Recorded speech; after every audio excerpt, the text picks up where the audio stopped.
Senate President Francis Escudero iginiit na hindi siya interesadong maging vice-presidente. Inihayag yan ng liderato ng Senado sa harap ng mainit na usapin sa impeachment trial kay Vice President Sara Duterte na posibleng pagbotohan pagdating ng Oktubre. Si Daniel Manalasta sa sentro ng balita.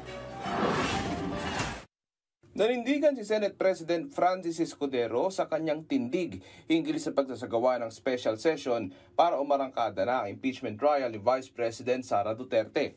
Pangalawa, sang-ayon sa konstitusyon, pwede lamang magpatawag ang Senate President ng special session kapag hiniling ko sa Majority Leader at pumayag siya, sa Minority Leader kay Coco Pimentel at pumayag siya, at kay Speaker Martin at pumayag siya, pero para sa isang dahilan lang, urgent legislation.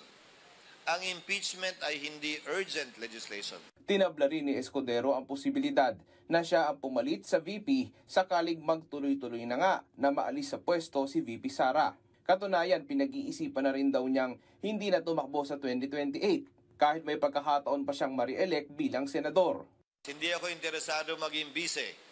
Ang pangit naman nun sa panlasa, kami magdedesisyon, kaugnay niyan, tapos yung pala, interesado ko at gusto ko pala. So ngayon pa lang sinasabi ko na, hindi ako interesado, tatanggihan ko yun kung inalok man sa akin yun.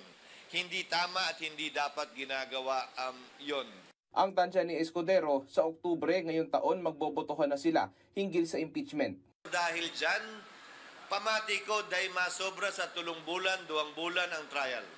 So antes kami mag-recess by October of 2025, tapos na tabi ini, mapagbobotohan na tabi.